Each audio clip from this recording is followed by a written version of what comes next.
पूर्णमदः पूर्णमिदं पूर्णात् पूर्णमुदच्यते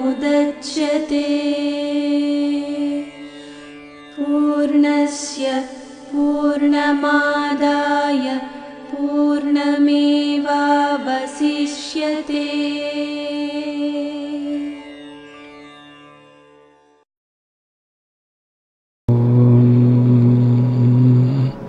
व्यासाय विष्णुरूपाय व्यासरूपाय विष्णवे नमो वै ब्रह्मनिधये वासिष्ठाय नमो नमः। नमो नमः नमो नमः। శ్రీమద్ భగవద్గీత 11వ అధ్యాయం విశ్వరూప దర్శన యోగం మనం మాట్లాడుకోవాల్సి ఉంది. ఇప్పటికీ మనం 10 అధ్యాయాలు అవగాహన చేసుకుంటూ ఆచరణలో పెట్టుకునే ప్రయత్నం చేస్తూ ఉన్నాము. మనకు 10వ అధ్యాయం విభూతి యోగం చివర అథవా బహూనైతేన కిం జ్ఞాతేన తవార్జున ఇష్టభ్యాహమిదం కృష్ణం ఏకాంశేన స్థితో జగత్. ఆ తండ్రి ఏం చెప్తున్నారంటే విభూతి అంతా కూడా చెప్పారు. అంటే విశిష్టంగా మీకు కనపడుతున్నటువంటివి ఏవైతే ఉన్నాయో వాటి గురించి నేను చెప్తున్నాను అని ఇక్కడ ప్రముఖంగా మన దృష్టికి వచ్చేటటువంటి వాటిని కొన్ని మనకు ఆ తండ్రి చెప్పారు. చెప్పి చివరికి ఏమంటున్నారంటే ఇంతకంటే నువ్వు తెలుసుకునే ప్రయోజనం ఏముంది, నిజానికి అసలు ఇదంతా కూడా నా స్వరూపమే కదా, ఈ వ్యక్తమయ్యేటటువంటిదంతా కూడా అవ్యక్త స్వరూపుడనైనటువంటి నా యొక్క ఒక అంశం మాత్రమే అనేటటువంటిది చెబుతున్నారు. అదే మనం చూసినట్లయితే పురుష సూక్తంలో పాదోస్య విశ్వభూతాని త్రిపాదస్యామృతం దివి అనేది పురుష సూక్తంలో మీకు తెలిసినటువంటి విషయం. అంటే 4 పాదాలలో 3 పాదాలు అమృతము అని చెప్తున్నారంటే అవ్యక్తము అనేటటువంటిది అక్కడ మనం అర్థం చేసుకోవాలి. ఈ వ్యక్తమవుతున్నదంతా కూడా ఆయన విభూతి అని చెప్తున్నారు. ఇదంతా కూడా విభుని యొక్క విభూతి మాత్రమే. ఈ విభూతి అంతా కూడా మళ్ళీ నాకు వేరుగా లేదు, ఇదంతా కూడా నేనే అనేటటువంటిది విభూతి యోగంలో మన తండ్రి మనకు చెప్పినటువంటిది. వాటన్నిటి గురించి చెప్తూ అది నేనే అది నేనే అది నేనే అనేటటువంటిదే మనకు అంతా కూడా చెప్తూ వచ్చారు. అంటే ఆయన విభూతి అంతా కూడా ఆయనకు వేరుగా ఏది కూడా లేదు అనేటటువంటిది మనం అక్కడ అర్థం చేసుకున్నాం. ఈరోజు మనం విశ్వరూప దర్శన యోగం గురించి అవగాహన చేసుకుందాం. ఇక్కడ విశ్వరూప దర్శన యోగం అంటే ఈ పదం చాలా విశేషమైనటువంటి పదం. విశ్వరూప దర్శనం మనం ఇప్పటివరకు కూడా అనేక సార్లు ఒక మాట వింటూ ఉంటాం. ఏం మాట వింటున్నాము అంటే దైవ దర్శనము అనేటటువంటిది. రామ దర్శనము, కృష్ణ దర్శనము, శివ దర్శనము, ఇలాగా భగవంతుని యొక్క దర్శనం చేసుకోవాలి అనేటటువంటి ఆ తపన చాలామందికి ఉంటుంది. ఆ తపనతో ఆ ప్రయత్నం అన్నది జరుగుతూ ఉంటుంది. దైవ దర్శనము అంటారన్నమాట. మామూలుగా అయితే దైవ దర్శనం చేసుకోవటానికి ఏం చేస్తారు, దేవాలయాలకు వెళుతూ ఉంటారు. దేవాలయాలకు వెళ్ళి అక్కడ తిరుపతి వెళ్ళి వెంకటేశ్వర స్వామి దర్శనం చేసుకున్నాము, భద్రాచలం వెళ్ళి రాముల వారి దర్శనం చేసుకున్నాము. ఈ విధంగా మనము ఆయా ప్రాంతాలకు వెళ్ళి ఆ ఆలయంలో ఆ దేవుని యొక్క దర్శనం చేసుకున్నాము అనేటటువంటిది మనం అనుకుంటూ ఉంటాం. అలాగే కొంతమంది ఉపాసకులు, అలాగే తపస్సు చేసేటటువంటి వాళ్ళు, వీళ్ళందరూ కూడా కూర్చుని తపస్సు చేస్తూ ఉంటారు. అలాగే మంత్రం పురచ్ఛరణ చేస్తూ ఉంటారన్నమాట. అంటే ఒక మంత్రాన్ని లోపల స్మరించుకుంటూ ఉంటారన్నమాట. అలాగే శ్లోకాన్ని కూడా నిరంతరం కూడా స్మరించుకుంటూ వాళ్ళు ఏ దేవుణ్ణి దర్శించాలనుకున్నారో ఆ దేవుడి యొక్క ధ్యాన శ్లోకం అంటారు, ఆ ధ్యాన శ్లోకాన్ని స్మరించుకుంటూ ఉంటారు. అలాగే కొంతమంది మంత్రం స్మరించుకుంటూ ఉంటారు. ఈ మంత్రం కూడా ఎలా ఉంటుందంటే, ఇప్పుడు అష్టాక్షరి మంత్రము లేదా పంచాక్షరి మంత్రం అంటారు కదా, ఓం నమః శివాయ అంటే పంచాక్షరి మంత్రం అంటారు కదా. శివుణ్ణి దర్శనం చేసుకోవాలి అని అనుకున్నప్పుడు పంచాక్షరి అంటే 5 అక్షరాలు ఉన్నాయి, దానిలో 5 అక్షరాలు ఉన్నాయి కాబట్టి ఆ మంత్రాన్ని 5 లక్షల సార్లు జపించాలి. అలా జపించినప్పుడు నీవు ఆ దర్శనం పొందుతావు అనేది చెప్తారు. లేదా 5 లక్షలు, లేదా ఒక్కొక్కసారి 5 కోట్లు, 5 కోట్ల సార్లు ఆ మంత్రాన్ని జపించాలి. అలాగే అష్టాక్షరి మంత్రం మీరు జపించాలనుకున్నప్పుడు 8 లక్షల సార్లు లేదా 8 కోట్ల సార్లు మీకు ఆ మంత్రం ఎవరైతే ఇస్తారో ఆ మంత్రం ఇచ్చిన వాళ్ళు ఆ మంత్రాన్ని ఎలా జపించమని చెప్తారో అదేవిధంగా ఆ మంత్రాన్ని మీరు జపిస్తూ ఉన్నట్లయితే మీకు ఆ భగవంతుని యొక్క దర్శనం అవుతుంది అనేటటువంటిది అనుభవానికి కూడా తెచ్చుకోవచ్చు. అంటే మీరు ఏ రూపాన్ని చూడాలనుకుంటున్నారో ఆ రూపం ధ్యానిస్తూ ఆ విధంగా స్మరిస్తూ ఆ మంత్రం చేస్తూ ఉన్నప్పుడు ఆ రూపాన్ని మీరు దర్శించిన వాళ్ళు అవుతారు. ఆ అనుభవం మీకు ఏర్పడుతుంది అనేటటువంటిది అనుభవపూర్వకంగా తెలుసుకున్నటువంటి వాళ్ళు చెప్తూ ఉంటారన్నమాట. ఇలా చేస్తే ఈ తపస్సు ఈ విధంగా చేసినట్లయితే మీరు భగవంతుని యొక్క దర్శనం చేసుకోవచ్చు. దీంతో అనేక మంది మహాత్ములు తపస్సు చేసుకుంటున్నారు అని మనం వింటూ ఉంటాం.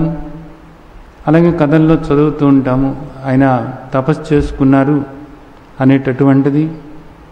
ఇక్కడ కూడా అనేక మంది అలాగే లక్షల సార్లు, కోట్ల సార్లు మంత్రాన్ని పురచ్ఛరణ చేస్తూ ఉంటారు. గాయత్రి మంత్రం చేసేవాళ్ళు ఉన్నారు, అలాగే అష్టాక్షరి మంత్రం, అలాగే మిగిలిన అనేక మంత్రాలు ఉన్నాయి. ఆయా మంత్రాలు పురచ్ఛరణ చేసేటటువంటి వాళ్ళు ఉన్నారు.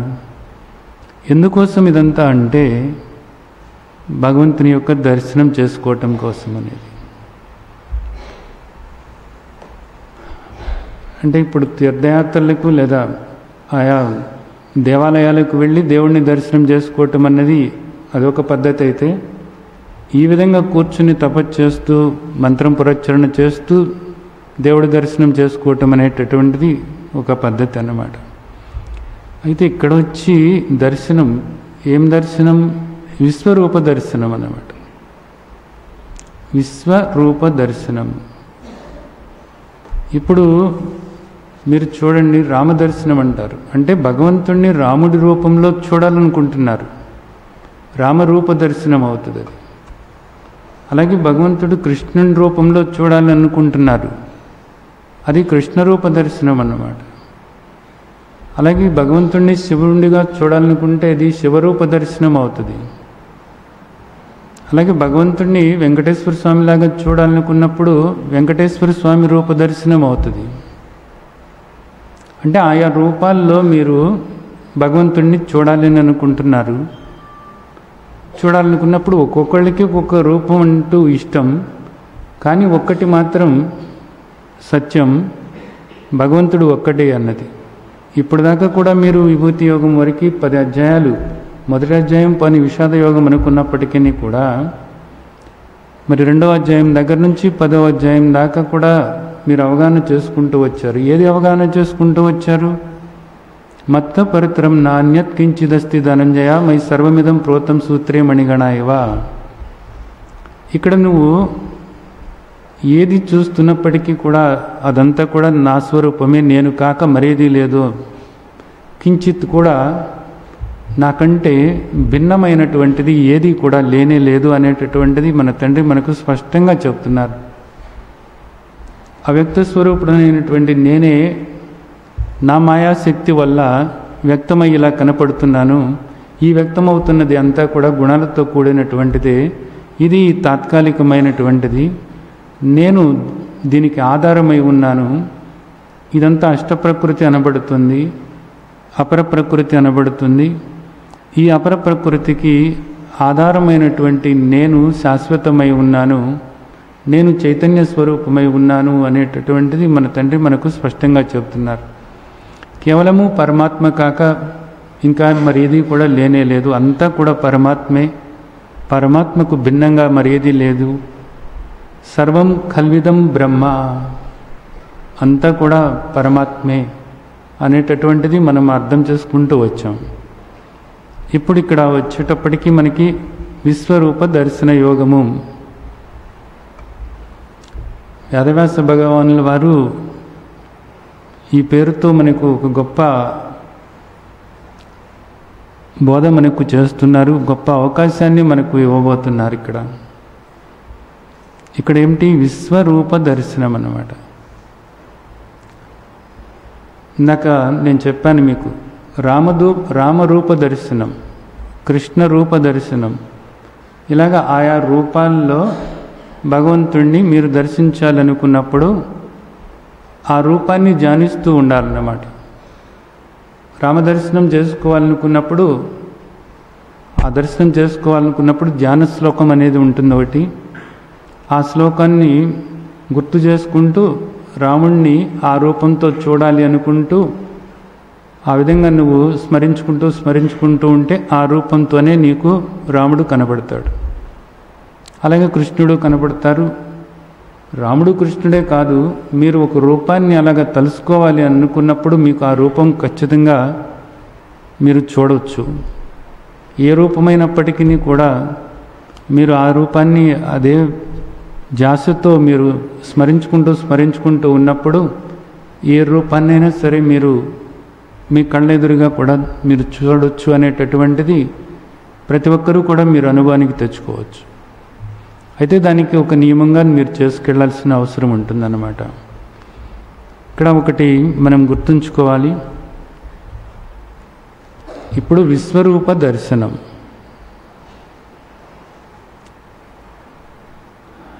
విశ్వరూప దర్శనం అంటే ఏంటి? భగవంతుణ్ణి ఇక్కడ మనం విశ్వం రూపంలో చూడాలనుకుంటున్నాము. విశ్వరూప దర్శనం. మీలో చాలామంది విష్ణు సహస్రనామం చదివేవాళ్ళు ఉంటారు, బాగా కంటత వచ్చిన వాళ్ళు కూడా ఉండవచ్చు. విష్ణు సహస్రనామము, విష్ణు సహస్రనామం అంటే ఏంటి? సహస్ర నామాలు. ఎవరికి సహస్రనామాలు? విష్ణువు యొక్క సహస్రనామాలు.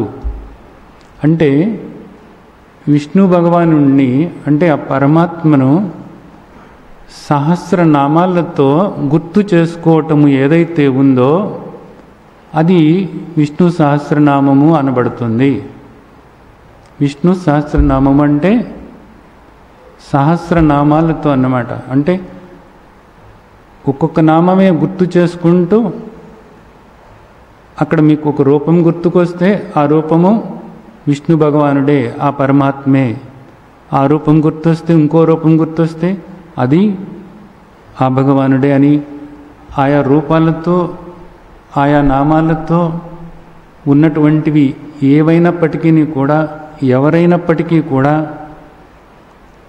అది దేవతలైనప్పటికీ అవి వస్తువులైనప్పటికీ ఏదైనప్పటికీ కూడా అవన్నీ కూడా పరమాత్మే, విష్ణు భగవానుడే అనేటటువంటిది మీరు ఆ దృష్టి ఏర్పరచుకొని నిరంతరము కూడా ఆ దృష్టితో ఉండటం కోసమే మనకు విష్ణు సహస్రనామ స్తోత్రాన్ని మనకు అందించడం జరిగింది. అంటే అంతా కూడా పరమాత్మే, అంతా కూడా విష్ణు భగవానుడే తప్ప మరేది కూడా లేదు. మత్త పరతరం నాణ్యత్ కించిదస్తి ధనంజయ మై సర్వమిదం ప్రోతం సూత్రే మణిగణాయవ అనేటటువంటి శ్లోకం ఏదైతే ఉందో శ్రీమద్ భగవద్గీతలో, ఆ శ్లోకాన్ని మనం ఆచరణలోకి తీసుకోవటానికి, నిరంతరము కూడా అది లోపల స్థిరపరచుకోవటానికి ఉపయోగపడేటటువంటిదే విష్ణు సహస్రనామ స్తోత్రం అన్నమాట.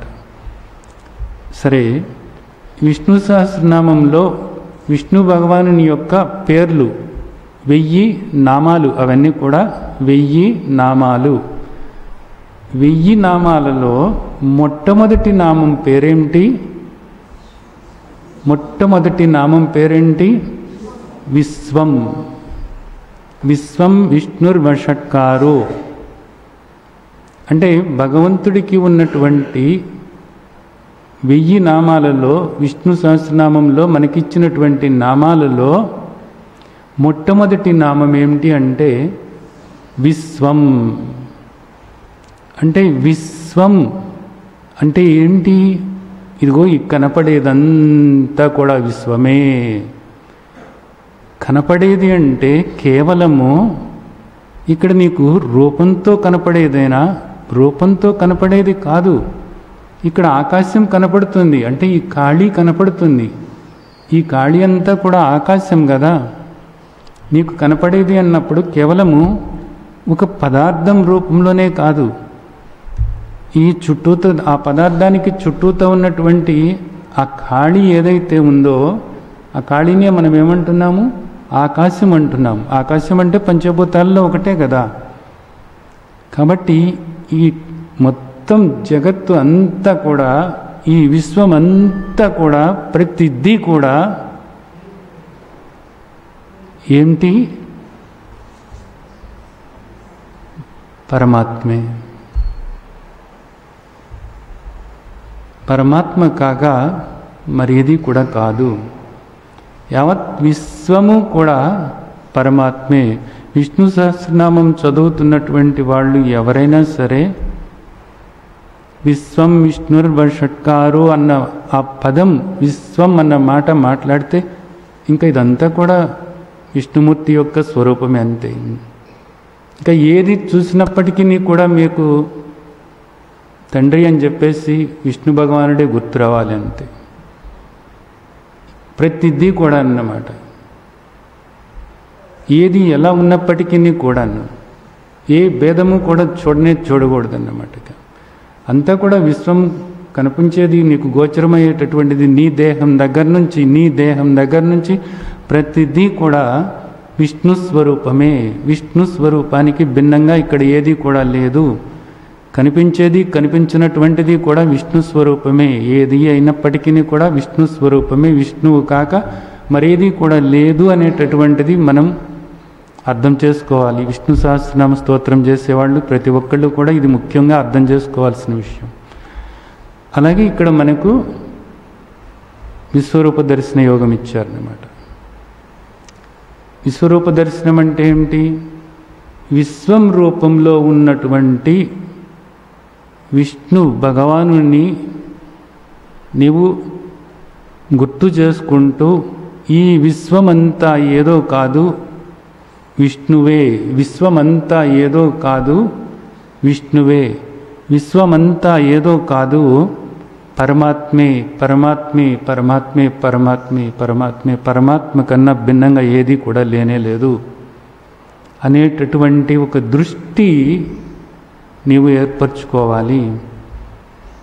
అలా ఏర్పరచటం కోసమే మనకు ఈ 11వ అధ్యాయం విశ్వరూప దర్శన యోగం మన తండ్రి మనకు అందిస్తున్నారు, గుర్తుంచుకోండి.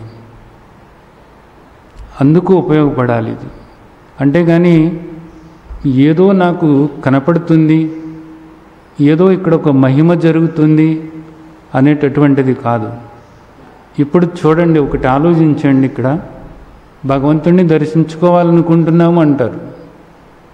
భగవంతుని దర్శించుకోవాలంటే నువ్వు ఎక్కడికి వెళ్ళాలి?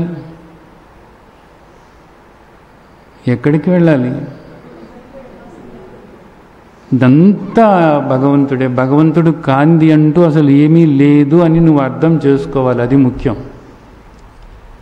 అక్కడికి వెళ్ళాము, ఇక్కడికి వెళ్ళాము, అక్కడ అంత అద్భుతంగా కనపడుతుంది, ఇక్కడ ఇంత అద్భుతంగా కనపడుతుంది అంటే నువ్వు కేవలం అక్కడే ఉన్నాడని అనుకుంటున్నావా? భగవంతుడు ఆ రూపానికి పరిమితమని అనుకుంటున్నావా? అలా కాదు, అలా ఉండకూడదు అని చెప్పేటటువంటివే మనకు విష్ణు సహస్రనామము, అలాగే విశ్వరూప దర్శనము, అలాగే లలిత కూడా అంతే. ఇవన్నీ కూడా మనకు మహర్షులు ఎందుకు అందించారంటే అంతా కూడా పరమాత్మే, పరమాత్మ కాక ఏం లేదు, పరమాత్మ, పరమాత్మ యొక్క శక్తి, పరమాత్మ కాక మరేది లేదు అనేటటువంటిదే మనకు మహర్షులు అందించారు. ఇప్పుడు సైన్స్ కూడా ఇదే చెప్తుంది. మీలో ఎవరికైనా తెలుసున్నట్లయితే క్వాంటమ్ ఫిజిక్స్ అంటారు, క్వాంటమ్ ఫిజిక్స్ కానీ బయోసెంట్రిజం అంటారు. వీటన్నిటిలోనూ కూడా చెప్తున్నది ఏంటంటే అంతా కూడా ఆత్మే, ఆత్మ చైతన్యమే ఈ విధంగా కనపడుతుంది, ఇదంతా కూడా కలిసే ఉంది, అంతా కూడా ఏకమే, ఏకత్వమే, ఇదంతా కూడా అద్వైతమే అనేటటువంటిది ఈరోజు సైంటిస్టులు కూడా చెప్తున్నటువంటి మాట. దీన్ని అర్థం చేసుకోవాలి. అదే మనకు ఇక్కడ ఈ అధ్యాయంలో మనం ఈ విషయాన్ని అవగాహన చేసుకోవాలి అన్నది మనం నేర్చుకోవాలి. ఇదంతా కూడా ఎందుకోసము? ఈ విభూతి యోగము, అలాగే ఇక్కడ విశ్వరూప దర్శన యోగము ఎందుకోసం అంటే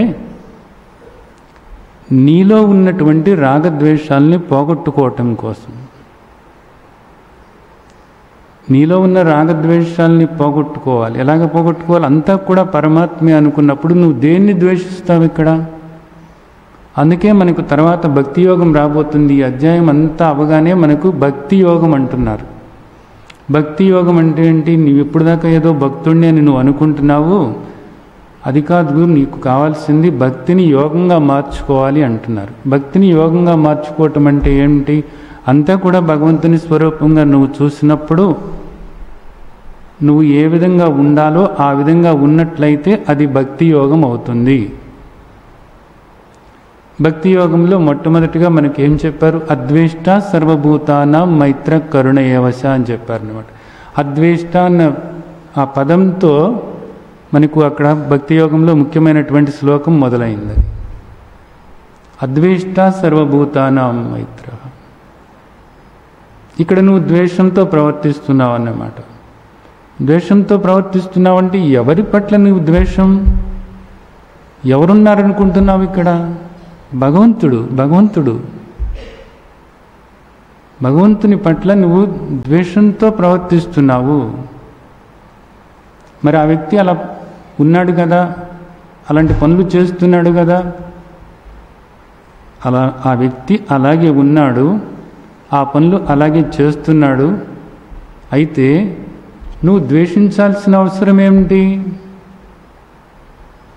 నువ్వు ద్వేషించాల్సినటువంటి అవసరం ఏమిటి? నువ్వు తిట్టుకోవాల్సినటువంటి అవసరం ఏమిటి? ఆ వ్యక్తిని నువ్వు తిట్టాల్సినటువంటి అవసరం ఏమిటి? అది అక్కడ అలా ఉంది అంతే. ఎందుకుంది అనేది నీకు తెలియదు నిజానికి. ఇదంతా కూడా మారేటటువంటిది అనేది మనకు గడిచినటువంటి అధ్యాయాల్లో ఆ తండ్రి చెప్తూనే ఉన్నారు. ఇప్పుడు నీ దేహమే ఉంది అనుకో, నీ దేహంలోనే మలం ఉంది, మూత్రం ఉంది కదా. ఇప్పుడు వీటిని ద్వేషిస్తూ నాకు ఈ మలం నిలవ ఉంచేటటువంటి ఆ పేగులు నాకు వద్దు, అవంటే నాకు అసహ్యము, మూత్రం నిలవ ఉంచేటటువంటి మూత్రకోశము ఏదైతే ఉందో అది నాకు వద్దు, నాకు అసహ్యము, అవంటే చండాలము అని చెప్పేసి నువ్వు వాటిని తీయించేసుకున్నావనుకో డాక్టర్తో, ఏమవుతావు? నువ్వు చచ్చి ఊరుకుంటావు. అలాగే నీలో చీముంది, నెత్తురు ఉంది, చీమిడి ఉంది, ఉమ్ము ఉంది, ఇలాంటివన్నీ కూడా నువ్వు ద్వేషించినట్లయితే ఏమవుతుంది? అవన్నీ కూడా నీకు అవసరం అంతే. నీ దేహంలో చీము పట్టడం అన్నది అవసరం. అలాగే మలం ఉండటం అన్నది అవసరం, మూత్రం ఉండటం అన్నది అవసరం, ఇవన్నీ కూడా అవసరం నీకు. అలాగే ఇక్కడ ఈ విశ్వంలో నువ్వు మంచి అని కొన్ని అనుకుంటున్నావు, చెడు అని కొన్ని అనుకుంటున్నావు, ఇవన్నీ అవసరం కాబట్టే ఉన్నాయి. ఇవన్నీ కూడా ఎవరిలో ఉన్నాయి అనుకుంటున్నావు? ఆయన దేహం ఇదంతా కూడా. నువ్వు మంచి అనుకుంటున్నది కూడా ఆయన దేహమే. విశ్వం విశ్వం విష్ణుర్వషట్కారో, ఈ విశ్వమంతా కూడా, విశ్వం అనేటటువంటిది ఆయన పేరు. ఇదేమో రూపం. ఈ రూపానికి, ఇక్కడ కనపడేటటువంటి ఈ రూపానికి, ఈ ఖాళీతో సహా ఈ రూపానికి మనం పెట్టుకున్న పేరేమిటంటే విశ్వం అని పెట్టుకున్నామన్నమాట. ఈ విశ్వమంతా కూడా ఏమిటి? ఆ తండ్రి యొక్క రూపం ఇది. ఆ తండ్రి యొక్క రూపంలో ఇవన్నీ కూడా, చరాచరాలన్నీ కూడా ఆ తండ్రి యొక్క రూపంలోనే ఉన్నాయి. నీ దేహంలో ఈ అవయవాలన్నీ కూడా ఇలాగే కదులుతూ ఉన్నాయి కదా, అలాగే ఆయన దేహంలో కూడా కొన్ని కదిలేవి ఉన్నాయి, కొన్ని కదలనివి ఉన్నాయి. ఈ చరాచరాలన్నీ కూడా ఆయన దేహమే. ఆయన దేహంలో భాగాలు ఇవన్నీ కూడాను, ప్రతిదీ కూడా ఆయన దేహంలో భాగాలు ఇవన్నీ కూడాను. ఆయన దేహంలో ఉన్నటువంటి భాగాలని మనం ఎలా విమర్శించగలం, ఎలా ద్వేషించగలం చెప్పండి? మనం కూడా ఒక చిన్న భాగమే, ఆ దేహంలో భాగం. ఆ తండ్రి దేహంలో మనము ఒక చిన్న భాగమై ఉన్నాము. అలాగే మన ఎదుటి వాళ్ళు కూడా చిన్న భాగమై ఉన్నారు. ఇక్కడ మన దేహంలో చెయ్యి చేసే పని చెయ్యి చేస్తుంది, కాలు చేసే పని కాలు చేస్తుంది, నాలుక చేసే పని నాలుక చేస్తుంది, కన్ను చేసే పని కన్ను చేస్తుంది. అలాగే మలమూత్ర విసర్జకాలు ఏవైతే ఉన్నాయో వాటి అవయవాలు వాటికి ఉన్నాయి. అవి చండాలం అని చెప్పేసి మనం వాటిని ద్వేషించితే కుదరదు కదా. అలాగే ఇక్కడ కూడా మనం దేని పట్ల కూడా ద్వేషం అన్నది ఉండకూడదు అన్నదాన్ని మనం అర్థం చేసుకోవాలి. ఈ 2 అధ్యాయాలు పూర్తయ్యేటప్పటికీ మనకి కలగాల్సినటువంటి అవగాహన ఏంటంటే, అంతా కూడా భగవంతుని యొక్క స్వరూపమే. ఎవరి పట్ల దేని పట్ల కూడా మనం ద్వేషంతో ఉండకూడదు.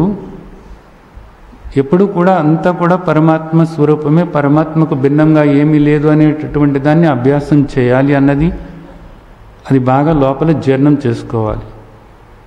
ఇప్పటికీ విభూతి యోగం అయింది మనకు, ఈ విషయాన్ని చెప్పుకున్నాము. ఇప్పుడు విశ్వరూప దర్శన యోగం కూడా మనం మొదలు పెట్టుకున్నాము. ఈ అధ్యాయం పూర్తయ్యే లోపల మనం పూర్తిగా ఈ అవగాహన ఏర్పరచుకోవాలి. అంతేగాని విశ్వరూపం అంటే ఏదో సినిమాల్లో చూపించినట్లుగా భగవంతుడు ఇలాగ పెరుక్కుంటూ పోయి పెద్దగా సినిమాల్లో లాగా కనపడతారు అనేది కాదు, గుర్తుంచుకోండి. కనపడతానే ఉన్నారు. కనపడేదంతా కూడా భగవంతుడు అని నువ్వు లోపల నాటుకునేలాగా చేసుకోవటమే విశ్వరూప దర్శనము. అర్థమైందా? సరే, ఇప్పుడు మనం అధ్యాయంలోకి వెళదాం. అర్జున ఉవాచ. విభూతి యోగం అంతా కూడా అర్జునుడు విన్నాడు, చక్కగా విని అవగాహన చేసుకున్నాడు. అవగాహన చేసుకున్న తర్వాత అర్జునుడు ఏమంటున్నాడంటే,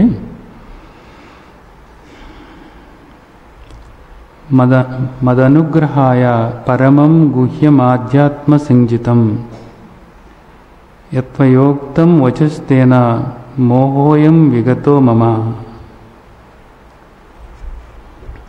అర్జునుడు ఏమంటున్నాడంటే, తండ్రి అదిదేవా, ఇప్పటివరకు కూడా మీరు నన్ను అనుగ్రహించటం కోసం మద్ అనుగ్రహాయ అన్న మాట ఇక్కడ అర్జునుడు ఈ పదాన్ని వాడటం జరిగింది. నన్ను అనుగ్రహించటం కోసం పరమం గుహ్యం ఆధ్యాత్మ సంజితం యత్వచ. పరమం ఎంతో పవిత్రమైనటువంటిది, ఎంతో పవిత్రమైనటువంటిది, గుహ్యం, అతి రహస్యమైనటువంటిది, అనుభవానికి వచ్చేటటువంటిది ఏదైతే ఉందో, ఏది అనుభవమో అది రహస్యం అంటారు. అలాగే అనుభవానికి తెచ్చుకునేటటువంటిది, ఎందుకంటే జ్ఞాన విజ్ఞాన యోగం కూడా చెప్పారు కాబట్టి అది రహస్యమైనటువంటిది. అలాంటి రహస్యమైనటువంటిది, ఉత్తమమైనటువంటి, పరమ పవిత్రమైనటువంటి ఆధ్యాత్మికత అంటే ఏమిటి అనేటటువంటి విషయం ఏదైతే ఉందో, ఆధ్యాత్మికత అంటే ఏమిటి, ఆ విషయాన్ని, ఆ పరమ పవిత్రమైనటువంటి, అతి రహస్యమైనటువంటి ఆ ఆధ్యాత్మికత గురించి నాకు మీరు తెలియచేశారు. నన్ను ఆ విధంగా నాకు ఇదంతా చెప్పటం వల్ల నన్ను అనుగ్రహించారు అంటున్నారు అన్నమాట. ఇక్కడ అర్జునుడు కృతజ్ఞతతో మాట్లాడుతున్నారు అనుకోవాలి. కృతజ్ఞతాపూర్వకంగా, తండ్రి మీరు నాకు ఇప్పటి కూడా 2వ అధ్యాయం దగ్గర మొదలుపెట్టి 10వ అధ్యాయం వరకు కూడా, సాంఖ్యయోగం దగ్గర మొదలుపెట్టి విభూతి యోగం వరకు కూడా నా యందు ఎంతో ప్రేమతో, కరుణతో మీరు నాకు ఆధ్యాత్మికత గురించి బోధించారు తండ్రి. ఎందుకు ఈ విధంగా అంటున్నాడు అంటే, అనుగ్రహం అన్న మాట ఎందుకు ఇక్కడ పలుకుతున్నాడు అనేది మనం చూసుకున్నట్లయితే, 2వ అధ్యాయం మనం చూసినట్లయితే అర్జునుడు అక్కడ ఏం మాట్లాడుతున్నారు అంటే, ఒక మాట, కార్పణ్య దోషోపాత స్వభావ పృచ్ఛామి త్వాం ధర్మ సమ్మూఢచేత శ్రేయస నిశ్చితం బ్రూహి తన్మే శిష్యస్తేహం షాదిమాం త్వాం ప్రపన్నం. ధర్మ సమ్మూఢచేత, నేను కృపణుడనైపోయాను. ఏది తెలుసుకోవాలో అది తెలుసుకోలేకపోతున్నాను. ఏది ధర్మమో ఏది అధర్మమో నాకు తెలియటం లేదు. కాబట్టి తెలుసుకోలేనటువంటి ఒక అయోమయ పరిస్థితి ఏర్పడింది.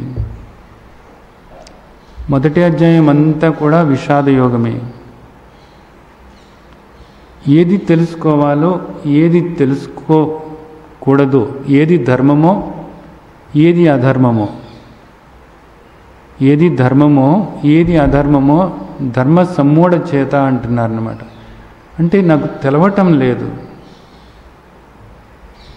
అంతేకాకుండా మనం అర్జున విషాద యోగం చూసినట్లయితే,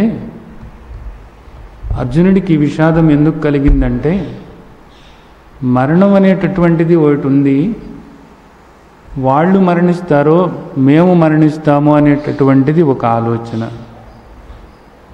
వాళ్ళని నేను చంపుతానేమో, అది పాపమేమో అనేటటువంటిది ఇంకొక ఆలోచన. వాళ్ళని చంపటం అన్నది నాకు పాపమేమో అన్నది. అంటే పాపమేదో పుణ్యమేదో తెలవటం లేదు. యుద్ధం చేయాలా వద్దా, యుద్ధం చేయటం అన్నది క్షత్రియుడిగా నాకు ధర్మం. కానీ ఇక్కడ ఎవరితో యుద్ధం చేస్తున్నాను? ఎదురుగా నా గురువులు ఉన్నారు, పెద్దవాళ్ళు ఉన్నారు. వాళ్ళను చంపటం అనేది ధర్మమో అధర్మమో తెలవటం లేదు. అలాగే వాళ్ళు చనిపోతారో మేము చనిపోతామో తెలవదు అనేటటువంటివి, ఇవన్నీ కూడా సంశయాలు చుట్టుముట్టి అర్జునుడు ఏమవుతున్నాడు? భావోద్వేగానికి గురవుతున్నాడు. విపరీతమైనటువంటి భావోద్వేగం అన్నమాట. నోటమట మాటలు రావటం లేదు, శరీరంలో అవయవాలు పట్టు తప్పిపోతున్నాయి, గాంధీవం జారిపోతుంది, ఏం మాట్లాడాలో తెలవటం లేదు. సంశయాలతో,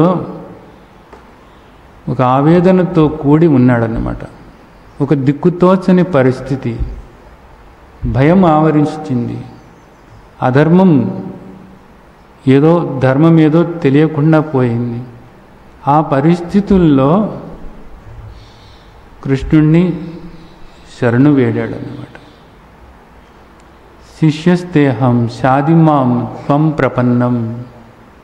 నన్ను అనుగ్రహించు, నన్ను అనుగ్రహించు అని 2వ అధ్యాయంలో 7వ శ్లోకంలో మాట్లాడాడు. ఇప్పుడు ఏమంటున్నాడంటే, అప్పుడు నేను నిన్ను అనుగ్రహించు అని నేను కోరుకున్నాను. కోరుకోవటం వల్ల నీవు నాకు ఏది నిత్యమో ఏది అనిత్యమో నీవు నాకు తెలియచేశావు. అలాగే ఏది ధర్మమో ఏది అధర్మమో మీరు నాకు తెలియచేశారు. అసలు మరణం ఉందా లేదా అనేటటువంటిది కూడా తెలియచేశారు. ఆ కౌరవులు కానీ లేదా మేము కానీ అసలు మరణించేవాళ్ళు కానే కాదు అనేటటువంటిది మీరు తెలియచేశారు. వీటన్నిటినీ మించి యజ్ఞాత్వా నేహభూయో అన్యజ్ఞాతవై మవశిష్యతే, ఏది తెలుసుకుంటే ఇక తెలుసుకోవాల్సింది లేదో అలాంటి ఆత్మబోధ చేసి నేను ఆత్మస్వరూపం అనేటటువంటి దాన్ని తెలియచేశారు. అలాగే రాజవిద్య రాజగుహ్య యోగం అని నేనుగా ఉండటానికి ఏ విధంగా నేను అవగాహన చేసుకోవాలో, ఏ విధంగా నేనుగా ఉండాలో ఆ రహస్యాన్ని నాకు తెలియచేశారు. అలాగే ఇదంతా కూడా మీ స్వరూపమే, మీ స్వరూపం కాక మరేమీ లేదు, నాతో సహా మరేది కూడా లేదు అనేటటువంటిది కూడా మీరు తెలియచేశారు. అలాగే మీ స్వరూపం 2 విధాలుగా ఉంది. ఒకటి అపర ప్రకృతి, రెండవది పరాప్రకృతి. ఈ రెంటి కలయికే యథార్థంగా మీరు అయి ఉన్నారు అన్నది కూడా మీరు తెలియచేశారు. అయితే ఇదంతా కూడా మీ మాయాశక్తి వల్ల ఈ విధంగా వ్యక్తమవుతూ ఉంది. ఇది తాత్కాలికమైనటువంటిది, ఇది మారేటటువంటిది అనేది కూడా మీరు తెలియచేశారు తండ్రి. ఇదంతా కూడా నాకు తెలియచేశారు. విభూతి యోగంలో అయితే మిమ్మల్ని ఏ విధాలుగా నేను స్మరించుకోవాలి, ఏ రూపాలను చూసినప్పుడు మిమ్మల్ని నేను స్మరించుకోవాలి అని అడిగినప్పుడు నాకు అద్భుతమైనటువంటి రీతిలో విభూతి యోగం అంతా కూడా ఆ వృక్షాన్ని నేనే, ఈ గోవుని నేనే, ఈ ఆయుధాన్ని నేనే, ఈ మాసాన్ని నేనే అని ముఖ్యమైనటువంటివన్నీ కూడా నాకు గుర్తు చేసుకోవటానికి అవకాశంగా చెప్పారు తండ్రి. అంతేకాకుండా అంతా కూడా నా స్వరూపమే. నేను కొన్ని చెప్పాను, దీన్ని బట్టి నువ్వు అంతా కూడా నా స్వరూపంగా ఇక్కడ గోచరించేది నా స్వరూపమే అనేటటువంటిది మీరు చెప్పారు తండ్రి. ఇదంతా కూడా నన్ను అనుగ్రహించటానికి మీరు చేసినటువంటి బోధ తండ్రి. కృతజ్ఞతలు తండ్రి, కృతజ్ఞతలు. మదనుగ్రహాయ పరమం గుహ్యం ఆధ్యాత్మ సంగీతం. ఇంతటి అద్భుతమైనటువంటి ఈ బోధ నాకు తెలియచేశారు తండ్రి. దీనివల్ల ఏమైందంటే, యత్వయోక్తం వచస్తేవ మోహోయం విగతో మమః. దీనివల్ల ఏమైందంటే నా మోహం తొలగిపోయింది అంటున్నాడు అన్నమాట. నా మోహము తొలగిపోయింది. ఏమిటి మోహము? ఇప్పుడు దాకా అర్జునుడికి ఉన్నటువంటి మోహం ఏమిటి అంటే, విషాదయోగం దగ్గరికి వెళ్ళి మనం చూసినట్లయితే నేను చంపుతున్నాను అనేటటువంటిది. అంటే కర్తృత్వము మీద వేసుకుంటున్నాడు, నేను కర్తనవుతాను అంటున్నాడు. అలాగే ఏది ధర్మమో ఏది అధర్మమో తెలియకుండా మాట్లాడుతున్నాడు అన్నమాట. కాబట్టి తాను దేహము అనేటటువంటి భావనతో ఉన్నాడు. అలాగే తాను చంపేవాడిని అని అనుకుంటున్నాడు, తాను కర్త భోక్త అని అనుకుంటున్నాడు.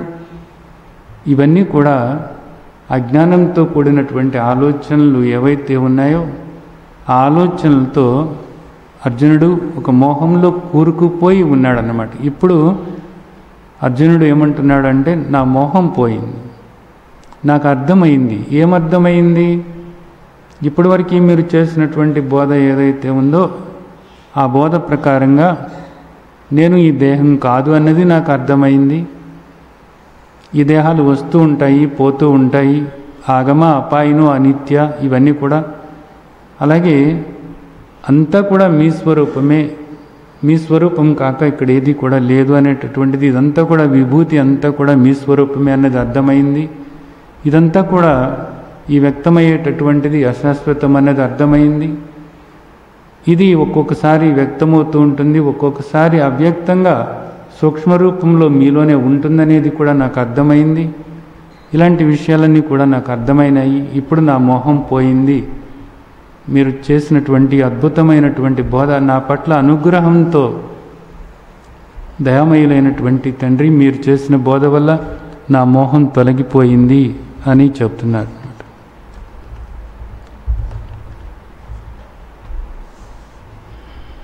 తర్వాత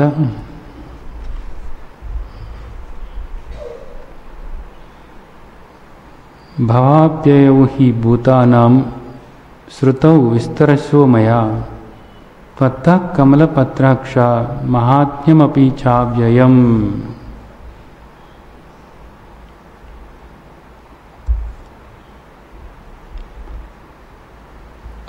మళ్ళా ఒకసారి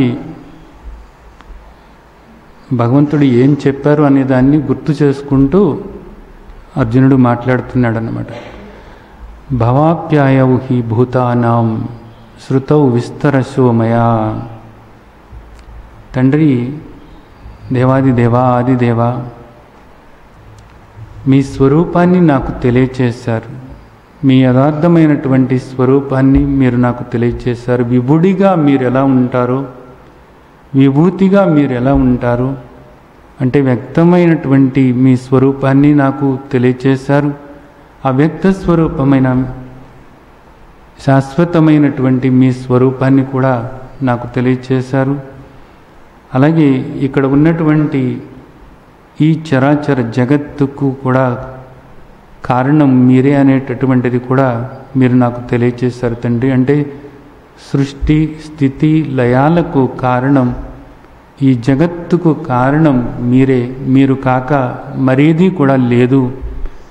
యావత్ జగత్తుకు కూడా కారణం పరమాత్మ స్వరూపమైనటువంటి మీరే తండ్రి. మీరు కాక మరేది లేదు అనేటటువంటిది మీరు నాకు తెలియచేశారు. అలాగే మీ విభూతి కూడా మహాత్మ్యమపి చావ్యయం, కేవలము ఆత్మగానే కాకుండా ఈ అనాత్మ అని అనుకుంటున్నటువంటిది, అంటే అవ్యక్తంగా కాకుండా అవ్యక్తమే కాకుండా వ్యక్తమవుతున్నటువంటి ఈ జగత్తు కూడా మీరే అని, వ్యక్తావ్యక్తాలు రెండూ కూడా మీ స్వరూపమేనని మీరు నాకు తెలియచేశారు తండ్రి. ఈ వ్యక్తమవుతున్నటువంటిదంతా కూడా అవ్యయం, ఇది కూడా వ్యయమయ్యేటటువంటిది కాదు. ఇదంతా కూడా అనంతంగా ఉండేటటువంటిదే. మీరు అనంత స్వరూపులు. అలాగే వ్యక్తమవుతున్నటువంటి ఈ జగత్తు కూడా ఎప్పుడూ ఉండేటటువంటిదే. ఒక్కొక్కసారి వ్యక్తమై కనపడుతుంది, ఒక్కొక్కసారి బయటకు వ్యక్తం కాకపోయినా బీజ రూపంలో మీలోనే ఉంటుంది అనేటటువంటిది మీరు చెప్పటం వల్ల నేను అవగాహన చేసుకున్నాను తండ్రి. కాబట్టి ఈ విభూతి అంతా కూడా మీరు విస్తారంగా విస్తరశ నాకు ఎంతో విస్తారంగా దీని గురించి నాకు అంతా తెలియచేశారు తండ్రి. అందుకు కృతజ్ఞతలు తండ్రి అని భగవంతుణ్ణి ఆ విధంగా స్తుతిస్తున్నాడు.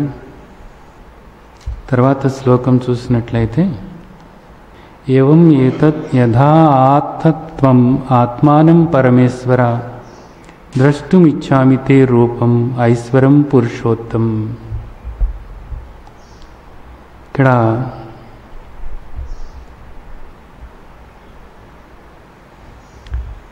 అర్జునుడు ఏమంటున్నాడంటే, తండ్రి మీ గురించి మీరు ఇప్పటివరకు నాకు చెప్పిందంతా కూడా అర్థ ఏతత్ ఏవం, మీరు ఏదైతే నాకు చెప్పారో తండ్రి మీ గురించి ఏదైతే చెప్పారో అది సత్యమే అనేది నేను అవగాహన చేసుకున్నాను తండ్రి. అదంతా కూడా నేను శ్రద్ధగా విన్నాను.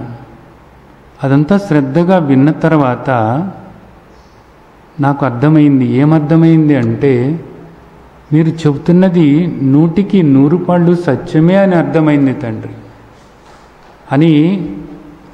అంటే ఇక్కడ కృష్ణ భగవానుడికి ఒక తాకీదు ఇవ్వటం, సర్టిఫికెట్ ఇవ్వటం అన్నది అని మనం అనుకోకూడదు. ఇక్కడ మనం అర్థం చేసుకోవాల్సింది ఏంటంటే, ఏవం అన్న మాటకు ఇక్కడ భాష్యకర్తలు ఏమని చెప్తున్నారంటే ఇది సత్యమే అనేది చెప్తున్నారు. ఇది సత్యమే అనేది ఆయనతో చెప్పటం అనేటటువంటిది కాదు, ఇది సత్యమే అని లోపల స్థిరపరుచుకుంటున్నాడు. ఇక్కడ కృష్ణ భగవానుడికి చెప్పటం కాదు, తండ్రి మీరు ఏదైతే చెప్పారో ఇదంతా కూడా సత్యమే తండ్రి, ఇదంతా నేను శ్రద్ధగా విన్నాను. శ్రద్ధగా విన్న తర్వాత నాకు అర్థమైంది, మీరు కాక ఇక్కడ మరేది కూడా లేదు అనేది నాకు అర్థమైంది తండ్రి. నాతో సహా ఈ విశ్వమంతా కూడా మీ స్వరూపమే, మీ స్వరూపం కాక కించిత్ కూడా మరేది లేదు అనేటటువంటిది నాకు అర్థమైంది తండ్రి. ఇది సత్యం తండ్రి, నిజంగా ఇది సత్యం తండ్రి, ఇది సత్యం తండ్రి. ద్రష్టుమిచ్చామి తే రూపమైశ్వరం పురుషోత్తమ. ఇక్కడ పరమేశ్వర అనే ఒక పదం ఉచ్చరించటం జరిగింది. పరమేశ్వర అంటే పరం ఈశ్వర, అంటే ఈశ్వరుడికే పరమైనటువంటి పరమేశ్వరుడవు నువ్వు, ఈశ్వరుడికే ఈశ్వరుడవు నీవు. అలాంటి తండ్రివి. ఆ ఈశ్వర స్వరూపంలో ఈ జగత్తు అంతా కూడా అందరిలోనూ కూడా అందరి హృదయాల్లోనూ కూడా కొలువై ఉండి ఇక్కడ వీటన్నిటినీ కూడా నడిపిస్తున్నటువంటి, వీటన్నిటినీ కూడా ఆధీనంలో ఉంచుకుంటున్నటువంటి, వీటన్నిటికీ కూడా కారణమైనటువంటి తండ్రి అనేది అక్కడ ఆ పదాన్ని ఆ విధంగా మనం అర్థం చేసుకోవాలి. ఇదంతా కూడా మీ స్వరూపమే. ఆ విధంగా ఈశ్వర అన్న మాటని అక్కడ అర్జునుడు మాట్లాడుతున్నాడు. తర్వాత ద్రష్టుమిచ్చామితే రూపం ఐశ్వరం పురుషోత్తమ. ఇక్కడ అర్జునుడికి ఒక కోరిక వచ్చింది. ఏమంటున్నాడంటే ఇదంతా కూడా మీ స్వరూపమే అన్నది నాకు అర్థమైంది తండ్రి. విభూతి యోగంలో అయితే మీరు ఏం చెప్పారు అంటే ఆ వృక్షాన్ని నేనే, ఈ నది నేనే, ఆ పర్వతాన్ని నేనే, ఆ శిఖరాన్ని నేనే, ఆ గోవుని నేనే, ఆ ఆయుధాన్ని నేనే అని ఈ విధంగా చెప్పారు. అవి కాకుండా ఇంకా మీ రూపాన్ని చూడాలనుకుంటున్నాను. ఏ విధమైనటువంటి రూపాన్ని నేను చూడాలనుకుంటున్నాను అంటే ఐశ్వరం. ఐశ్వరం అంటే ఏంటి? జ్ఞాన ఐశ్వర్య శక్తి బల వీర్య తేజో గుణసహిత రూపమట.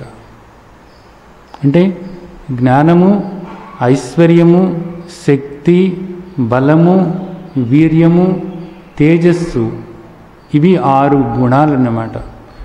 ఈ 6 గుణాలతో కూడినటువంటి మీ రూపాన్ని నేను చూడాలి అనుకుంటున్నాను అనమాట. అంటే మీ శక్తి ఏ విధంగా ఉంది, మీ బలం ఏ విధంగా ఉంది, మీ తేజస్సు ఏ విధంగా ఉంది, ఇవన్నీ కూడా నేను చూడాలనుకుంటున్నాను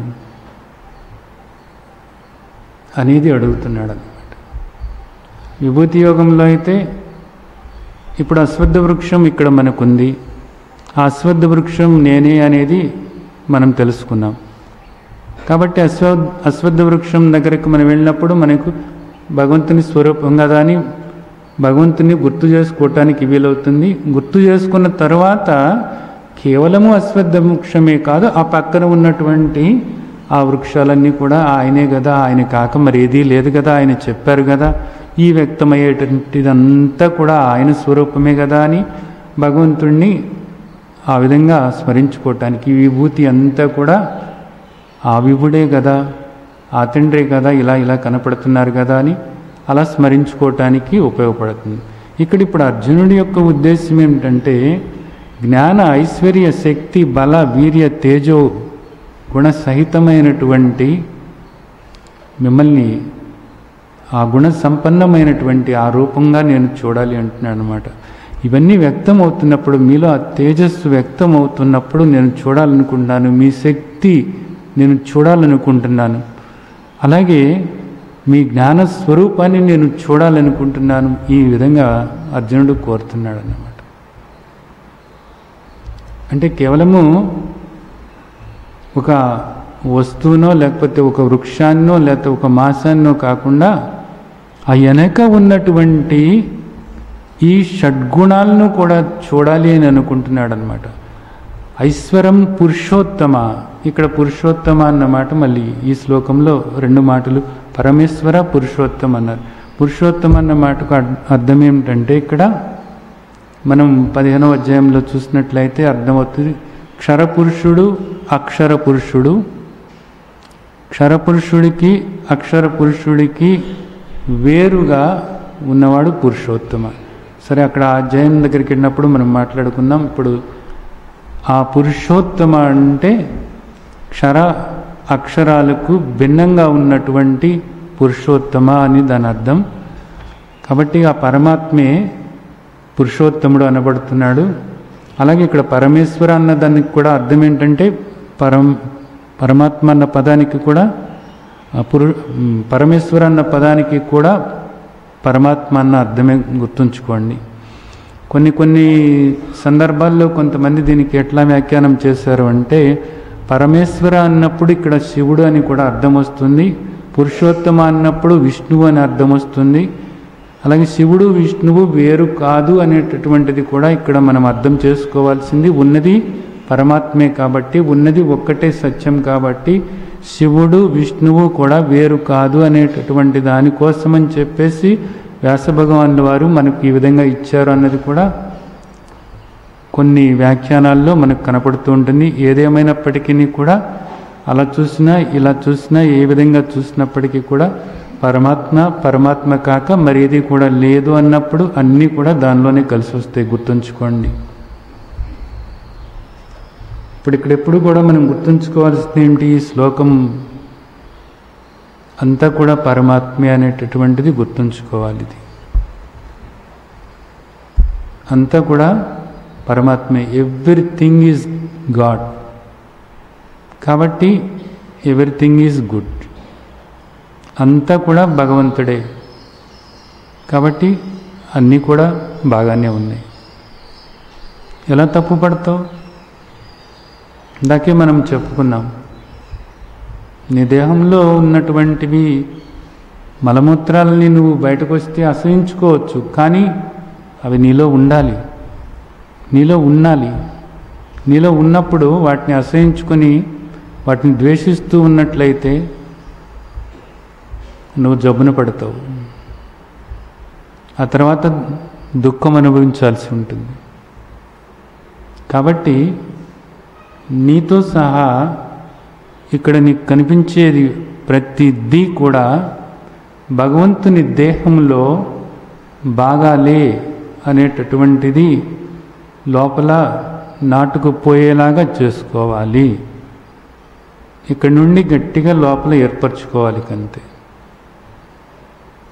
ఏది చూస్తున్నా పరమాత్మే కదా, పరమాత్మ దేహంలోని భాగమే కదా, పరమాత్మ దేహంలోని భాగమే కదా, అంతా కూడా పరమాత్మ స్వరూపమే కదా, అంతా పరమాత్మే కదా, పరమాత్మ దేహంలోని భాగమే కదా వీరు కూడా అనేది లోపల ఎప్పుడు కూడా నిరంతరము కూడా కదులుతూ ఉండాలి.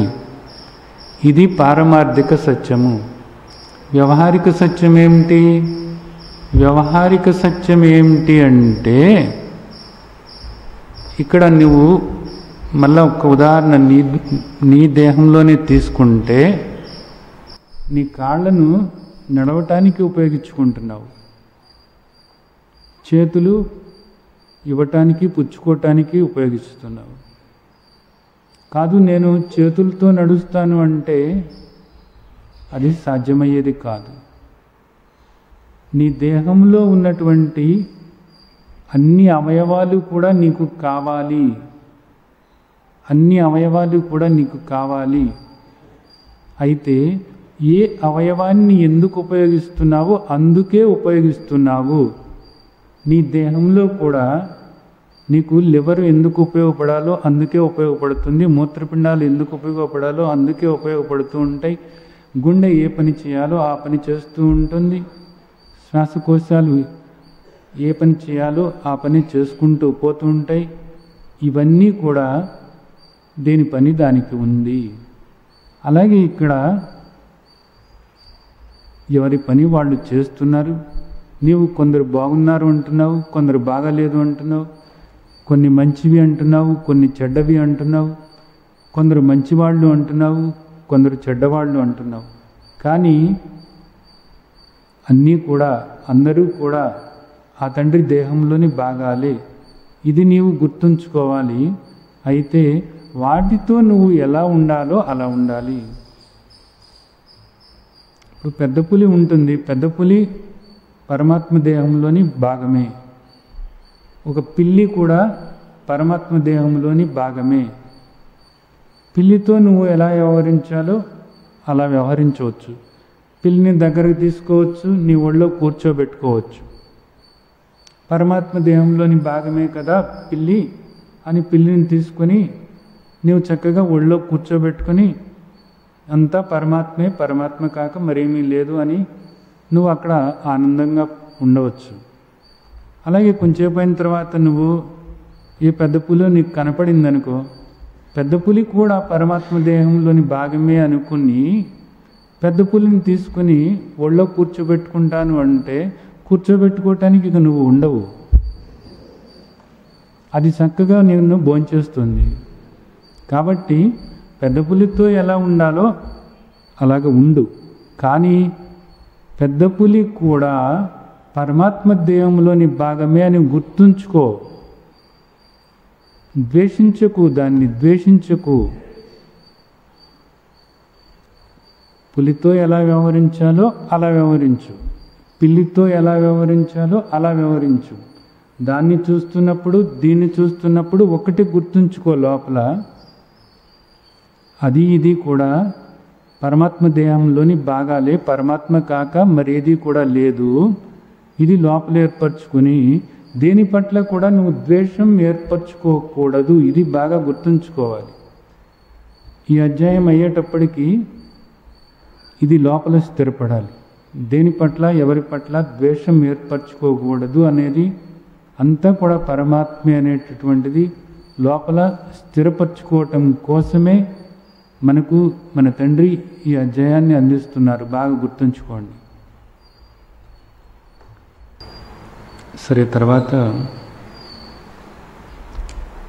అర్జునుడికి ఇక్కడ ఏమంటున్నాడు అంటే, నా మోహం పోయింది, ఇది అర్థమైంది, అంతా కూడా ఇది సత్యమే అనేది అంటున్నాడు. అయితే మోహం పూర్తిగా ఏం పోలేదు, అవగాహన అయింది అర్జునుడికి. ఎందుకనంటే మళ్ళా 18వ అధ్యాయంలో చివరన ఏమంటాడంటే,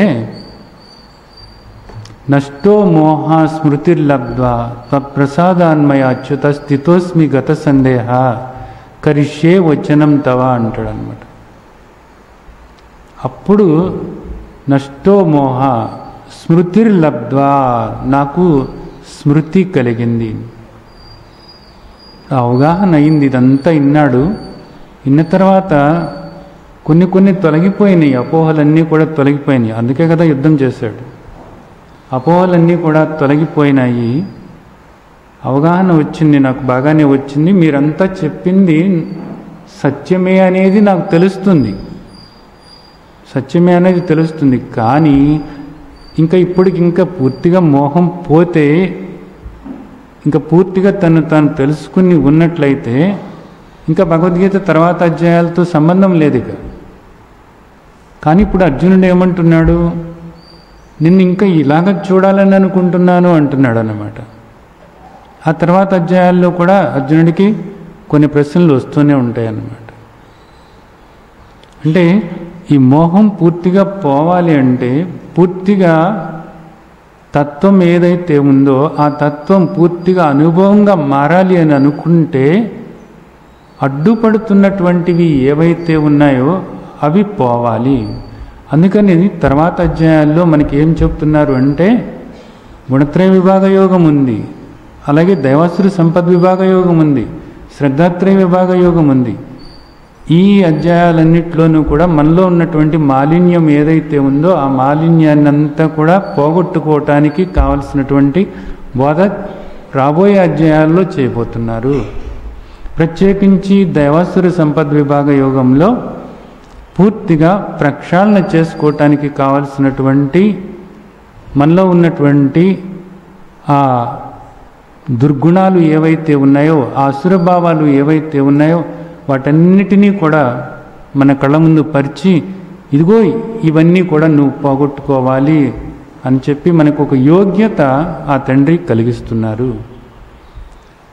అప్పుడు అవన్నీ పోగొట్టుకున్నప్పుడు అప్పుడు చివరికి అర్జునుడు ఏమంటున్నాడు, నష్టో మోహ స్మృతిర్లబ్ధ్వా త్వం ప్రసాదాన్మయ అచ్యుత స్థితోస్మి గత సందేహ కరిష్యే వచనం తవ అని 18వ అధ్యాయంలో చెప్తున్నటువంటిది అది యథార్థం. ఇప్పుడు ఇక్కడ అవగాహన అయింది, మీ అనుగ్రహం వల్ల నా మోహం పోయింది, అయితే మిమ్మల్ని అలా చూడాలనుకుంటున్నాను అంటున్నాడు. మళ్ళీ సరే, బాగానే ఉంది. మన్యసే యది తచ్చక్యం మయా ద్రష్టుమితి ప్రభో యోగేశ్వర తతో మే త్వం దర్శయాత్మనం అవ్యయం. అర్జునుడు ఏమంటున్నాడంటే, అడిగాడు ఏమని, ద్రష్టుమిచ్చామితే రూపం ఐశ్వర్యం పురుషోత్తమ. తండ్రి పురుషోత్తమ, నాకు ద్రష్టుమిచ్చామి, చూడాలని కోరికగా ఉంది. మీరు విభూతి యోగం చెప్పారు, బాగానే ఉంది, మీ విభూతి గురించి చెప్పారు, బాగానే ఉంది, కానీ నేను మీ యొక్క ఐశ్వర్యం, జ్ఞాన ఐశ్వర్య భక్తి బల వీర్య తేజో మహిమలతో కూడినటువంటి మీ రూపాన్ని నేను చూడాలనుకుంటున్నాను. అలాంటి రూపాన్ని నాకు చూడాలని ఇచ్చా, కోరికగా ఉంది తండ్రి. ద్రష్టుమిచ్చామి, అలా చూడాలని కోరికగా ఉంది అనేది ఆ విధంగా అడిగాడు. అడిగిన తర్వాత ఇప్పుడు ఇక్కడ ఏమంటున్నాడంటే, తర్వాత శ్లోకంలో మన్యస్యే యది తశక్యం మయా ద్రష్టుమితి ప్రభో. తండ్రి, మీ దివ్య స్వరూపాన్ని, అలాంటి షడ్గుణ ఐశ్వర్య సంపన్న స్వరూపాన్ని చూడటానికి నాకు అర్హత ఉంది అనుకున్నట్లయితే, దానికి నాకు ఆ యోగ్యత ఉంది అని మీరు భావించినట్లయితే, అది నాకు అలా చూడటానికి నాకు సాధ్యమేనా అని మీరు ఆ విధంగా నాకు సాధ్యమే అని మీరు భావించినట్లయితే, యోగేశ్వర తతో మే త్వం దర్శయాత్మనం అవ్యయం. తరిగిపోనటువంటి మీ జ్ఞాన ఐశ్వర్య శక్తి బల వీర్య తేజో మహిమతో కూడినటువంటి ఆ స్వరూపాన్ని, అది తరిగిపోనటువంటి స్వరూపం, అంతం లేనటువంటి స్వరూపం అది. అలాంటి మీ స్వరూపాన్ని చూడటానికి నాకు ఆ అర్హత ఉంది అని మీరు అనుకున్నట్లయితే, తండ్రి నాకు దయచేసి మీ స్వరూపాన్ని, అలాంటి స్వరూపాన్ని నాకు చూపించండి అని అర్జునుడు ప్రార్థిస్తున్నాడు అన్నమాట. ఇక్కడ ఒక విషయం గుర్తుంచుకోవాలి.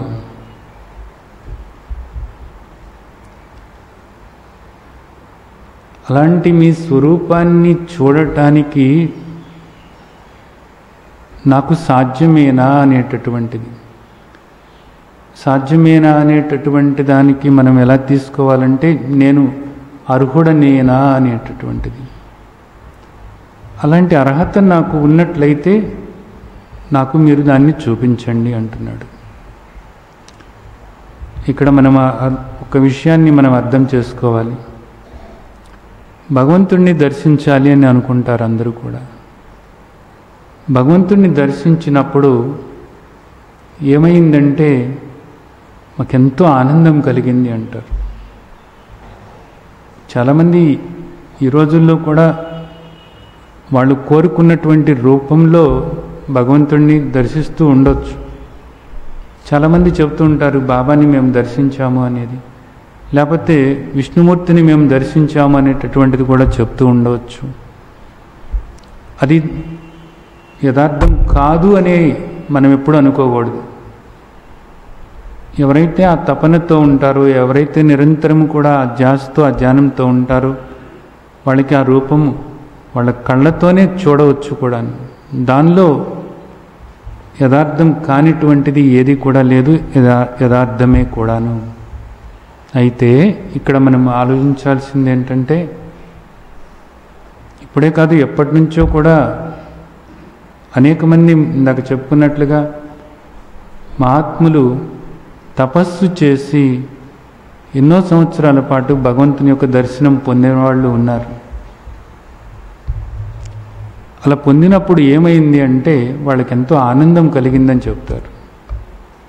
భగవంతుని యొక్క దర్శనం కలిగినప్పుడు అందరికీ కూడా ఎంతో ఆనందం కలిగింది అంటారు.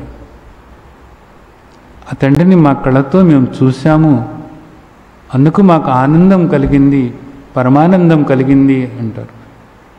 సరే, బాగుంది, ఆ పరమానందం కలిగింది, బాగానే ఉంది. అయితే ఇక్కడ మనం ఒకటి ఆలోచించాల్సింది ఏంటంటే, రాముణ్ణి చూడాలి అని శబరి ఎంతో కాలం నుంచి ఎదురు చూస్తూ ఉన్నట్టు. రామదర్శనం చేసుకోవాలని శబరి ఎదురు చూస్తూ ఉందట ఎంతో కాలం నుంచి. అలాంటి శబరికి రామదర్శనం అయినప్పుడు శబరి చాలా ఉప్పొంగిపోయి మహదానందపడిపోయిందట. ఆ క్షణాలని గుర్తు చేసుకుంటూ శబరి ఆ ఆనందంలో అలా మునిగిపోయిందట. మహానందం అన్నమాట, మామూలు ఆనందం కాదు, అది ఎంతో ఆనందపడిపోయిందట. సరే, బాగానే ఉంది. మరి రాముణ్ణి దర్శించినటువంటి వాళ్ళు అయోధ్యలో ఎంతోమంది ఉన్నారు. అలాగే రావణాసురుడు కూడా రాముణ్ణి దర్శించాడు కదా. రావణాసురుడికి మరి అంత ఆనందం కలగలేదే. అలాగే ఎందరో రామచంద్రుణ్ణి అయోధ్యలో ప్రజలు దర్శించారు కదా. శబరి పొందిన ఆనందం వేరు, ఆ ఆనందం పరమానందమట, మహదానందపడిపోయిందట. మరి మిగతా వాళ్ళకి అంత ఆనందం ఎందుకు కలగలేదు? రావణాసురుడికి ఎందుకు కలగలేదు? రాముడు భగవంతుడే. మరి ఆ భగవద్ దర్శనం, రామరూప దర్శనం రావణుడు పొందినప్పుడు రావణుడికి ఎందుకు ఆనందం కలగలేదు? అలాగే పని కృష్ణ భగవానుని యొక్క దర్శనం, కృష్ణ భగవానుని యొక్క దర్శనం అనేటటువంటిది మరి విదురుడు పొందినప్పుడు విదురుడికి పరమానందం కలిగితాడు. కృష్ణుడు సాక్షాత్ కృష్ణ భగవంతుడు విదురుని ఇంటికి వెళ్ళి నీ ఆతిథ్యం స్వీకరించడానికి వచ్చాను అని అంటే ఆయనకి ఏం పెడుతున్నానో కూడా తెలవదట విదురుడికి. అంత పరమానంద భరితుడైపోయాడట కృష్ణ దర్శనంతో విదురుడు. మరి అదే కృష్ణుణ్ణి సభలో కౌరవులందరూ చూశారు. దుర్యోధనుడు, దుశ్శాసనుడు వీళ్ళందరూ కూడా చూశారు కదా. వీళ్ళకి ఆనందం ఏమీ కలగలేదు. పైపెచ్చు ఏమనుకున్నారు? ఈయన్ని బంధించుదాము అనుకున్నారు. ఈయన మీద ద్వేషభావనే కలిగింది, కృష్ణుడి మీద ద్వేషభావనే కలిగింది, కోపమే వచ్చింది. కానీ విదురుడికేమో మహదానందం కలిగింది. అక్కడ రాముడి విషయంలో కూడా అంతే కదా.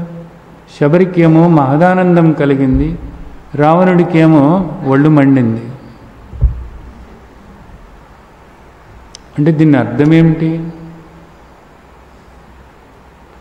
దర్శనం అవ్వటం అన్నది కష్టమేమి కాదు.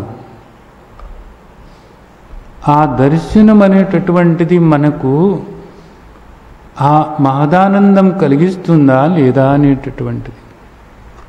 ఎప్పుడు ఆ మహదానందం కలిగిస్తుంది? ఎప్పుడు అంత పరమానందం అనుభూతి పొందటమనికి కుదురుతుంది అంటే అది దానికి తగ్గట్లుగా వాళ్ళు సిద్ధపడి ఉన్నప్పుడు, ఆ యోగ్యత వాళ్ళు ఏర్పరచుకున్నప్పుడు కలుగుతుంది. అది ఆ యోగ్యత ఏర్పరచుకున్నప్పుడు కలుగుతుంది. చూడాలి అనుకున్నప్పుడు చూడవచ్చు, కానీ చూసిన తర్వాత ఏమైంది? నేను చాలామంది చెప్పేటప్పుడు విన్నాను, నాకు భగవంతుడి దర్శనమైంది అని చెప్పేవాళ్ళు చాలామంది నాకు తారసపడ్డారు. సరే, అయిన తర్వాత ఏమైంది? ఏమీ అవ్వలేదు. ఆ తర్వాత వీళ్ళు ఎలా ఉన్నారో అలాగే ఉన్నారు. నేను అలా కోరుకున్నాను. నాకు కలలో దర్శనమైంది అనేవాళ్ళు ఉన్నారు. సరే, కలలో దర్శనం అవ్వచ్చు, ఇలలోనూ దర్శనం అవ్వచ్చు. అయిన తర్వాత ఏమైంది? ఏం అవ్వలేదు. నీలో ఏమన్నా మార్పు వచ్చిందా? ఏ మార్పు లేదు. మరి దీనివల్ల ఏమిటి ప్రయోజనం? ఏ ప్రయోజనము లేదు. అంటే ఇక్కడ మనం ఒకటి అర్థం చేసుకోవాలి. అర్జునుడు అడిగినటువంటి ఈ ప్రశ్నలో ఆ విధంగా మిమ్మల్ని దర్శించటం అనేటటువంటి దానికి నేను అర్హుడనేనా అంటున్నాడు ఆయన. నాకు ఆ యోగ్యత ఉందా అనేది ఇక్కడ ప్రశ్న. మనం కూడా ఇక్కడ మన లక్ష్యం ఏమిటి? మోక్షం పొందటము అనేది మన లక్ష్యం అయినప్పుడు, మోక్షం పొందటానికి మనం ఆ యోగ్యత ఏర్పరచుకుంటున్నామా అనేది చూసుకోవాలి. యోగ్యత ఏర్పరచుకున్నామా లేదా అనేది చూడాలన్నమాట. ఇప్పుడు అర్జునుడు పరిస్థితి ఏమిటి? ఇక్కడ ఈ ప్రశ్న అడిగాడు. అడిగిన తర్వాత శ్లోకంలో ఇంకా కృష్ణుడు ఏం మాట్లాడలేదు. చూడాలనుకుంటున్నావా? అయితే చూడు అన్నాడు. అంటే ఇంకేం మాట్లాడలేదు. చూడాలనుకున్నావా? సరే చూడు అని తర్వాత శ్లోకంలో అలాగే ఇంకా విశ్వరూప దర్శనం అట్లా మొదలైందన్నమాట. అంటే దాని అర్థం ఏమిటి? నాకు అర్హత ఉందా తండ్రి అని అడిగినప్పుడు వెంటనే సరే చూడు అన్నాడు. అంటే ఆ అర్హత ఒకటి ఏర్పడింది. అంటే ఏ అర్హత ఏర్పడిందని అనుకోవాలి ఇప్పుడు ఇక్కడ మనం? అంతా కూడా ఆయన స్వరూపంగా చూడటం అనేటటువంటి దాని లోపల స్థిరపరచుకున్నాడు ఈ అర్జునుడు. అంతా కూడా పరమాత్మే, పరమాత్మ కాక భిన్నంగా ఏమీ లేదు అనేటటువంటిది ఏదైతే బోధ విన్నాడో తను ఇప్పుడు వరకు అది లోపల ఏర్పరచుకున్నాడు. అలాగే తను దేహం కాదు ఆత్మస్వరూపం అనేటటువంటిది ఏర్పరచుకున్నాడు. అలాగే తాను చంపేవాడు కాదు, చనిపోయేవాడు కాదు, కేవలము తాను ఆత్మస్వరూపం అన్నది లోపల స్థిరపరచుకున్నాడు. కాబట్టి అతనికి ఆ యోగ్యత ఉంది అనేది, ఆ పాటి మోహం అన్నది పోయింది. ఇంకా కొద్ది గొప్ప అహంకారం ఏదో ఉంటే తర్వాత రాబోయేటటువంటి అధ్యాయాల్లో గుణత్రయ విభాగ యోగం ఉంది, అలాగే దైవాసుర సంపద్ విభాగ యోగం ఉంది, శ్రద్ధాత్రయ విభాగ యోగం ఉంది. ఆ 3 అధ్యాయాలతో ఇంకా కొద్ది గొప్ప ఉన్నటువంటి అహంకారం మొత్తం తుడిచిపెట్టకపోతే చివరికి నష్టో మోహ స్మృతిర్లబ్ధ. ఇప్పుడు ఇక్కడ మనం చేయాల్సిందేంటి? మనం ఒక అర్హత ముందు ఏర్పరచుకోవాలి. అర్జునుడు అడిగినటువంటి ప్రశ్న ఏదైతే ఉందో ఈ ప్రశ్న ప్రతిరోజు మనం, తండ్రి నాకు ఆ అర్హత ఏర్పడుతుందా అని అడగటం అంటే దాని ఉద్దేశం ఏంటి? మనం ఆ విధంగా మారాలి. ఆ విధంగా మారి మనం సంసిద్ధులం అవుతున్నామా లేదా అనేది చూసుకోవాలి.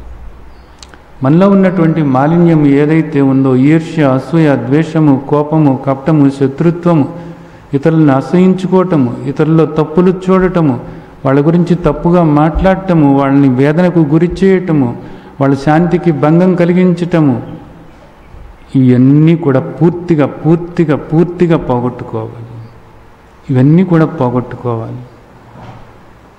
ఇవన్నీ పోగొట్టుకుని అహంకారం, బలం, దర్పం, కామం, క్రోధం వీటన్నిటిని కూడా పోగొట్టుకోవాలి. వీటిని పోగొట్టుకున్నప్పుడు మనకి ఒక యోగ్యత వస్తుంది. ఆ యోగ్యత వచ్చినప్పుడు ఆ చూపు మనకి ఏర్పడుతుంది. ఆ చూపు చాలు, ఆ దృష్టి మనకి ఏర్పడుతుంది. ద్రష్టుమిచ్చామితే, అలా చూడాలనుకుంటున్నాను, అలా చూడటానికి నాకు అర్హత ఉందా?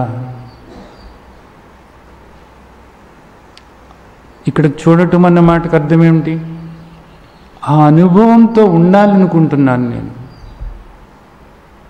ఊరికి తెలుసుకోవటం కాదు. ఇప్పుడు దాకా మీరు చెప్పారు, నేను తెలుసుకున్నాను, అంతా కూడా పరమాత్మ స్వరూపమే అనేది నేను తెలుసుకున్నాను.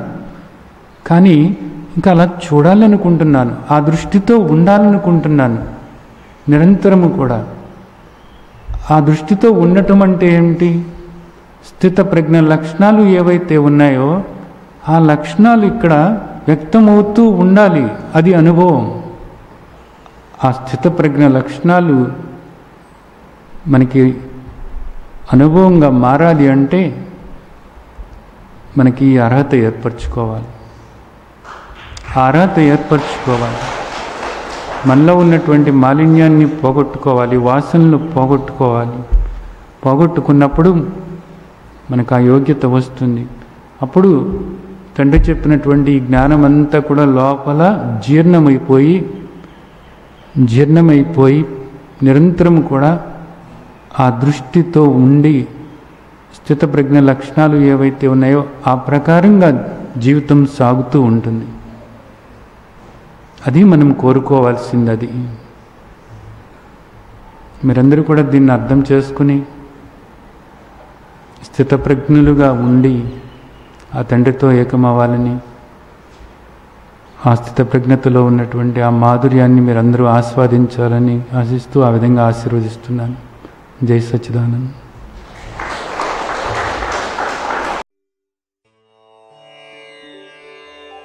లోకా సమస్తా సుఖినో భవంతు. లోకా సమస్తా సుఖినో భవంతు. లోకా సమస్తా సుఖినో